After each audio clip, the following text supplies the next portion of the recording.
Wow.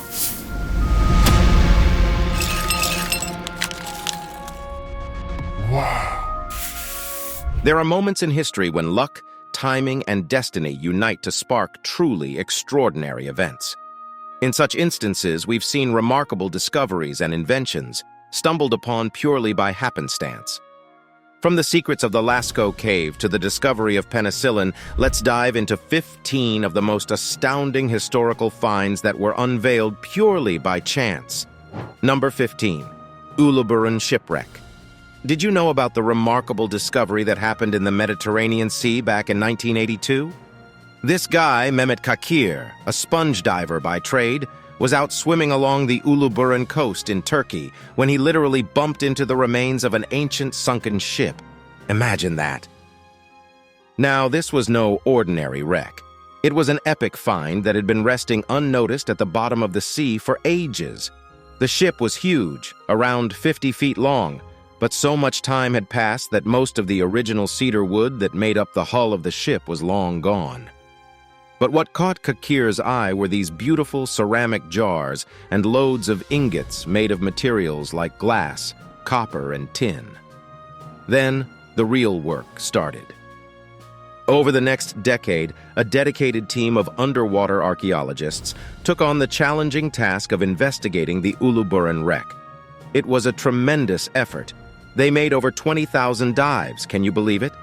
As they meticulously explored and documented the site, they found a treasure chest of artifacts that took us way back to the late Bronze Age. And when we say treasure chest, we mean literal treasures: elephant tusks, hippopotamus teeth, precious jewelry, and one really cool item, a scarab, a sort of ancient beetle symbol, inscribed with the name of the famous Egyptian queen Nefertiti. They also used a piece of firewood found on the ship to pin down the age of the wreck. Turns out the ship was around 3,300 years old. That makes it one of the oldest shipwrecks ever discovered. However, despite all these finds, the ship's true origins remained shrouded in mystery. They could trace the copper found on board back to Cyprus. But here's where it gets even more intriguing. Among the artifacts, they found items that were Mycenaean, Assyrian, Canaanite, and Egyptian in origin. This variety led many researchers to believe that the ship might have been a trading vessel, possibly crewed by people from different parts of the world. Number 14. Tea bags. You know, back at the start of the 1900s, there was this American tea merchant by the name of Thomas Sullivan. He was a clever guy, always thinking about the best way to get his tea samples across the big blue Atlantic to his customers over in Europe. Now, instead of just shoving a handful of loose tea into a box and hoping for the best, he decided to put each sample in a little silk pouch. He did this so that the flavors of the different teas wouldn't mingle together and create a jumbled mess during the long journey. His goal was for the customers to get a true taste of each individual tea without any cross-contamination. But when those samples finally arrived at their destination in Europe, the recipients didn't exactly catch on to Thomas's plan. They saw these silk pouches filled with tea, and instead of opening them up to brew the tea inside, they just popped the whole thing into their pots of boiling water. They didn't realize the silk was just meant to keep the samples separate.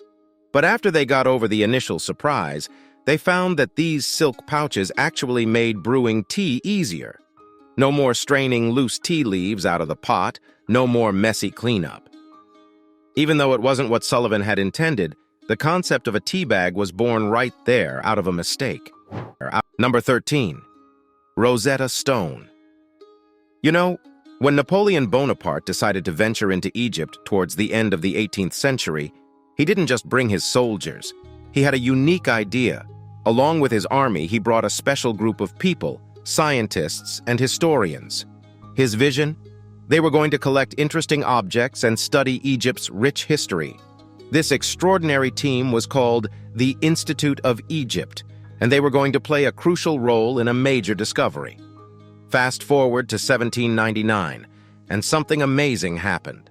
Some of Napoleon's soldiers, under the leadership of a guy named Pierre-François Bouchard, were demolishing some old walls near the town of Rosetta to make improvements to a French fort.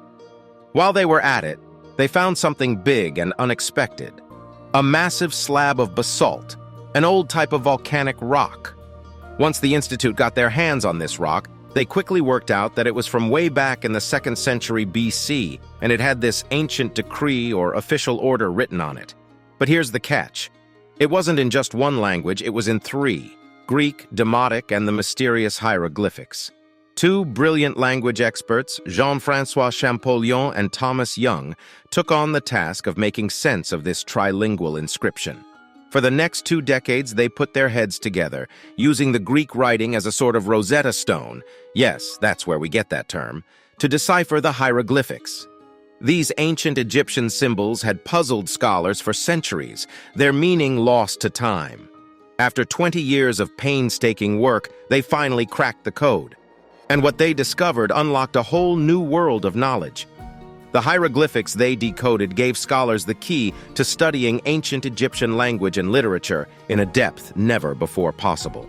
All those ancient stories, historical records, and religious texts that had been unreadable suddenly opened up like a book. Number 12. Penicillin. So, let's turn back the clock to 1928. Over in the UK, there's this guy named Alexander Fleming, who was quite the expert when it came to tiny, invisible creatures called bacteria. You see, Fleming was a bacteriologist, someone who spends all day studying these microscopic organisms. Now, like everyone else, Fleming needed a break from time to time, so he decided to take a vacation.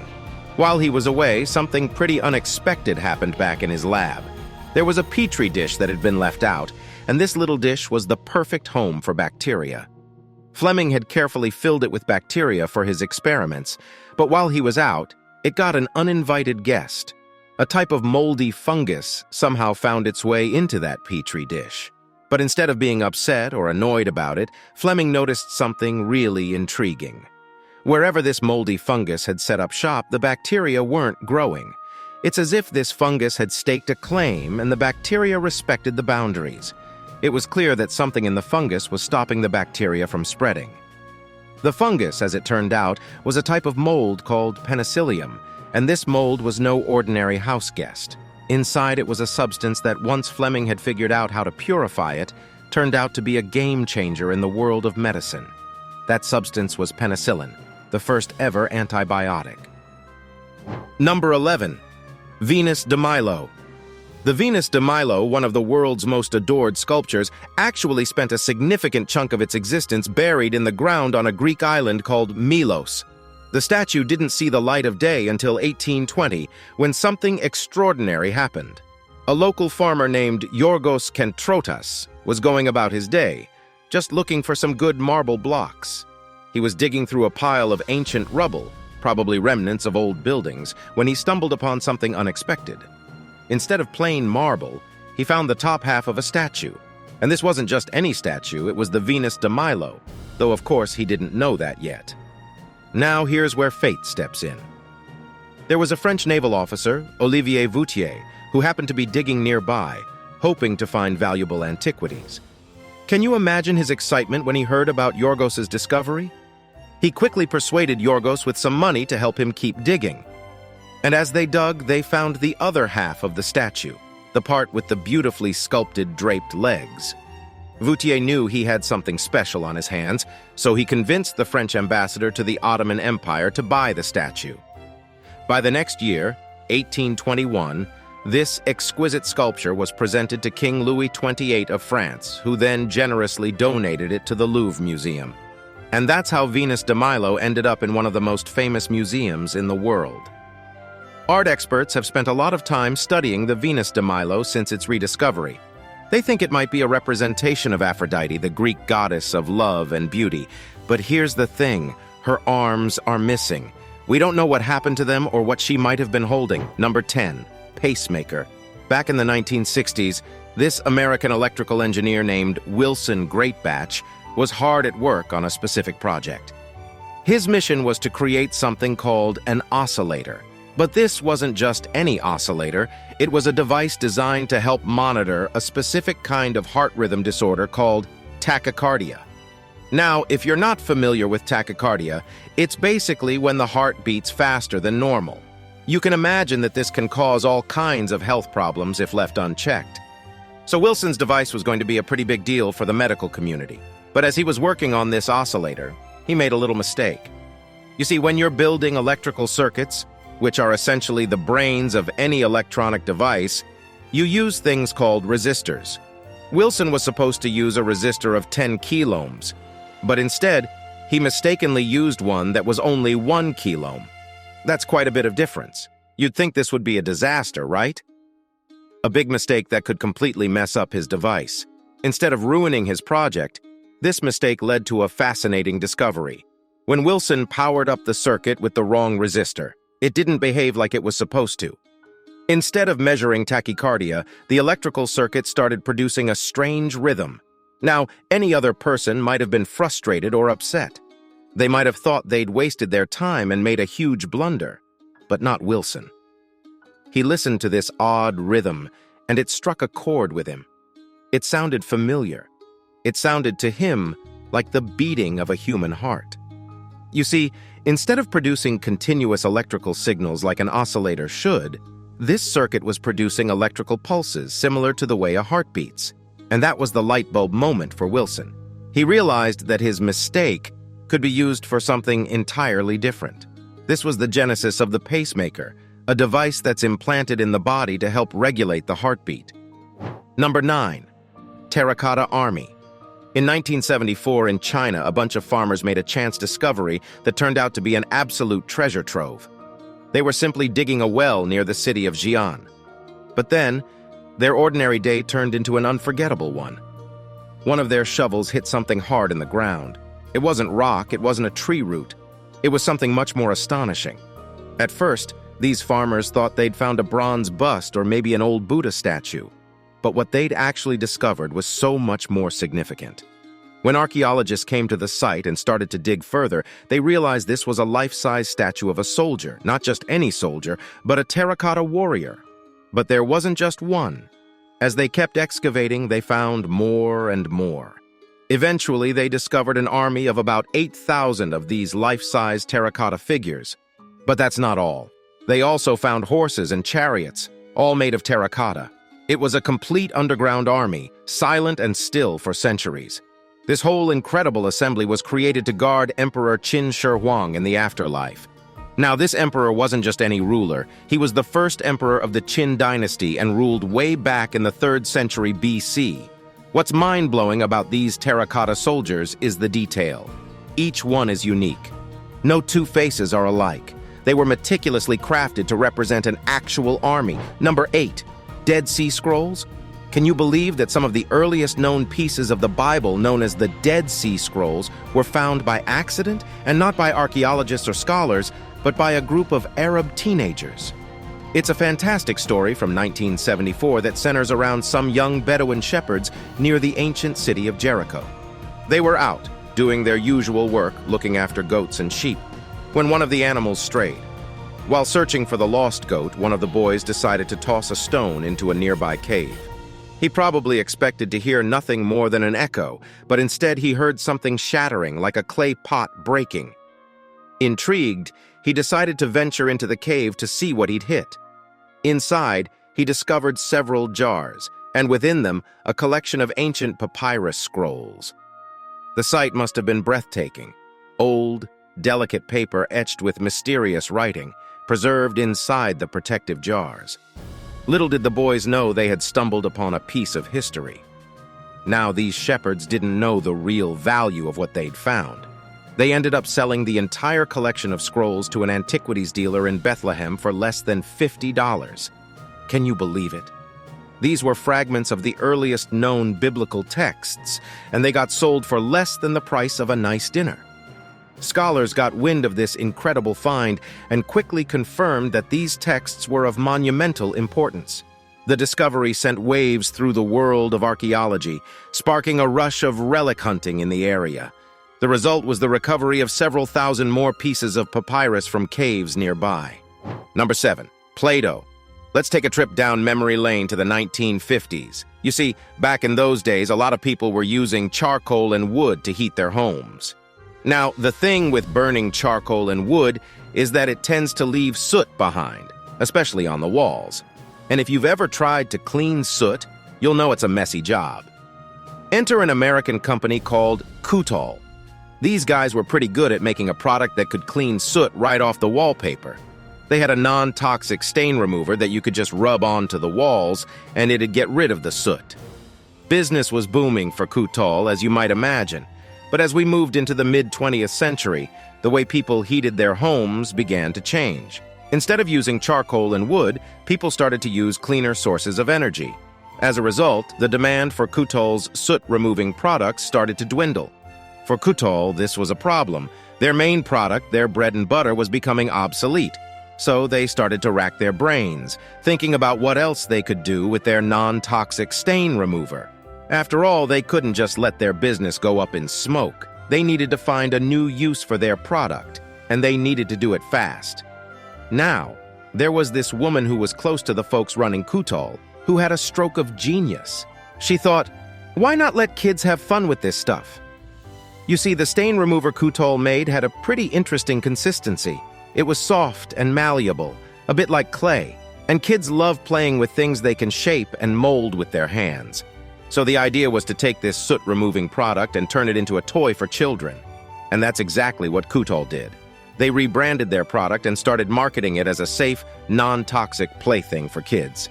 They called it PlayDoh, a name that perfectly captures the fun, hands-on experience kids have when playing with it. Number 6. Underground City.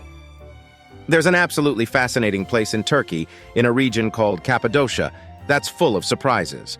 And one of the most impressive of these cities is called Derinkuyu. It's not just a few rooms or tunnels. This is a massive, intricate city that's hidden beneath the earth. It extends down to 18 levels and has enough room to accommodate around 20,000 people. What's even more astonishing is that Derinkuyu wasn't known to the modern world until pretty recently. It was discovered in 1960, and not by an archaeologist on a dig, but by a local man who was doing some home renovations. While knocking down a wall in his house, he stumbled upon a hidden passageway. It led to a huge network of tunnels and chambers, an entire underground city just sitting there waiting to be rediscovered. You might be wondering, who built Derinkuyu and when? Experts are not quite sure about its origins, but what they do know from their excavations is that this city was incredibly well planned. It had everything a community might need. There were spaces that seemed like they were used for meetings. There were shops, and even freshwater wells. They also had stables for animals. Plus, to protect the residents, there were these huge stone doors to seal off the city from threats. Now, it's time for today's subscriber pick. Imagine scuba diving and feeling that thrill on your face. Sounds exciting, right? But now imagine the fear of crashing into 1 million aircraft. That's what happened to one of our subscribers who sent us this image. They quickly took a snapshot of this day and landed safely. Now they couldn't find much news on this, and they can't go back to find out more about this. But that's where you come in. Can you help us solve this mystery? Why are there so many airplanes? And what are those wreckages underneath? Let us know your thoughts in the comments below. Number 5. Radioactivity. In the early 1900s over in France, there was a scientist there by the name of Antoine-Henri Becquerel. He was really intrigued by the concept of X-rays, which was a relatively new field at that time, thanks to a guy named Roentgen. Becquerel was eager to push forward in the understanding of X-rays.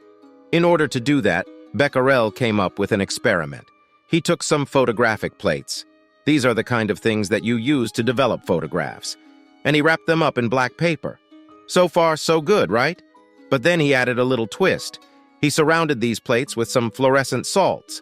Now, if you're not familiar with fluorescent salts, these are types of salts that glow under certain types of light. Becquerel's idea was to take these disguised photographic plates and place them out in the sunshine. He thought that maybe, just maybe, the sunlight would make the salts glow and imprint an image on the plates. So he set his experiment up and left it alone for a few days. Finally, the day came for him to unwrap the photographic plates and develop them. He probably expected to see a faint imprint from the fluorescent salts, but what he saw when he developed those plates was something entirely different. Instead of a light imprint, the salts had left very clear, very distinct outlines on the photographic paper. This was really surprising because the salts shouldn't have been able to create such strong imprints without an energy source to make them fluoresce. After a lot of thinking and testing, Becquerel realized that he had stumbled upon something entirely new. These salts weren't just fluorescing, they were actually emitting their own energy. What Becquerel had discovered was the phenomenon of radioactivity. The salts were radioactive, meaning they were emitting energy in the form of particles or waves. Number 4. Lascaux Cave. Back in September 1940, in the forest near Montignac, France, a group of 4 teenagers and their dog were out exploring when something out of the ordinary happened. Their dog began to show interest in a mysterious hole in the ground. The boys mustered up their courage, slipped down a stone shaft, and found themselves in a large underground cavern. But it wasn't just the vastness of the cavern that left them in awe. It was what was on the walls of the cavern. The walls were covered with about 2,000 ancient paintings and engravings. Stunned by their discovery, the boys initially decided to keep the secret of the cave between themselves. But as you can imagine, something that amazing was too big to keep hidden. They eventually told their school teacher about it, who then brought in a cave expert to check it out. After seeing the cave, the expert confirmed its significance, and soon the news about the Lascaux Cave and its fantastic collection of animal drawings and abstract symbols spread across Europe. People started referring to it as the Sistine Chapel of prehistoric art. Later, historians studied the cave paintings more closely and estimated that they were around 15,000 to 17,000 years old. That's a staggering age, isn't it? Based on the images and symbols, many believe that the Lascaux Cave might have been a place for religious and hunting ceremonies among people from the Upper Paleolithic era. Number 3. Slinky. Let's roll back to the early 1940s, all the way over to Philadelphia in the USA. We've got this fellow there, Richard James, who is a mechanical engineer. He's working at a place called William Cramp and Sons Shipyards. There, his job involves designing and building all sorts of mechanical devices and equipment. Now, one fine day, Richard was working around his table filled with various mechanical parts. Among these was a spring. You know the type. A coiled piece of metal that can bounce back when you stretch or squeeze it. This particular spring was just sitting there on a shelf, minding its own business, until Richard accidentally knocked it off. Here's where things get interesting. Instead of just tumbling down and landing in a heap like you might expect, this spring did something a bit unexpected. As Richard watched, it began to walk in a series of arch-like movements, stepping down from the shelf, bouncing off a stack of books, hitting the tabletop, and then finally landing on the floor. Even more impressively, when it hit the floor, it recoiled itself and stood upright, just as if nothing had happened. It was one of those moments that really makes you pause and scratch your head. But Richard, being an engineer, saw this not just as a curiosity, but as an opportunity. He thought there might be something more to this spring and its unusual movements. So, Richard set out on a mission to learn more about this peculiar phenomenon. He spent hours observing the spring, studying its movements, and experimenting with different designs and materials. In the end, his hard work paid off. Richard managed to refine the spring's design and create a toy that could walk down a flight of stairs all by itself, simply by coiling and uncoiling in a certain way. He named this toy Slinky. When the Slinky hit the market, kids and adults alike were fascinated by its simple yet mesmerizing movements. It was a hit, and it quickly became a beloved toy across the globe. Number 2, Pompeii. Can you imagine an entire city being forgotten about? That's exactly what happened to Pompeii, a Roman city that was tragically covered by volcanic ash and pumice when Mount Vesuvius erupted in 79 AD. The city remained buried, effectively wiped off the map and out of memory, for centuries until a group of workers stumbled upon it in 1748 while digging a canal. The workers were hired by an architect named Roch Joaquin de Alcubierre. He was already overseeing excavations at Herculaneum, another ancient city that Vesuvius had claimed. The workers unearthed some old walls and inscriptions, which immediately sparked Alcubierre's curiosity. So he decided to redirect some of his resources from Herculaneum to investigate Pompeii. Alcubierre's primary interest lay in uncovering art objects and treasures that he could send to the King of Naples, Charles III of Bourbon, who was an ardent collector of antiquities. The method Alcubierre used, known as tunneling, was pretty destructive. They dug horizontal shafts into the volcanic material and took away anything of value they found. This approach caused a lot of damage to Pompeii's buildings and artwork. Numerous wall paintings were torn from the walls and framed, while others were damaged or completely destroyed. After looting some buildings, they were backfilled, making them hard to access for future studies. However, despite all the challenges and controversial methods, the excavations brought to light an incredible snapshot of life in a Roman city before the disaster. Pompeii, under the volcanic material that acted as a seal against air and moisture, was remarkably well preserved. Buildings, streets, shops, temples, theaters, baths, houses, and many everyday objects such as pottery, lamps, coins, jewelry, tools, and food were still intact. They even found graffiti. In the 19th century, archaeologist Giuseppe Fiorelli made another remarkable contribution. He discovered that the bodies of those who perished in the eruption had left hollow spaces in the ash. By filling these spaces with plaster, he created haunting casts that showed the final poses and expressions of the people and animals who perished in Pompeii. Number 1. Microwaves. Now let's time travel back to the mid-1940s. We're in the United States with an engineer named Percy Spencer. Percy was working for Raytheon, a company known for its tech innovations. At that point in time, Percy had been deeply involved in making radar equipment. For those not in the know, radar is a system that uses radio waves to determine the range, angle, or velocity of objects. A central player in this radar-making process was a device called a magnetron. This little gadget was essential because it was responsible for creating the microwaves that the radar system used. These microwaves are similar to the radio waves we use for TV and radio broadcasts, but they're at a much higher frequency. So Percy was hard at work with his radar equipment and magnetron, but then something peculiar happened. One day, Percy noticed that a chocolate bar he had in his pocket had completely melted. He hadn't been near anything hot, and his pocket certainly wasn't a sauna. He thought the microwaves from the magnetron might be the culprits. Microwaves, despite their name, can actually generate quite a bit of heat. This heat comes from the energy of the microwaves themselves, which can cause water molecules in food to move around rapidly.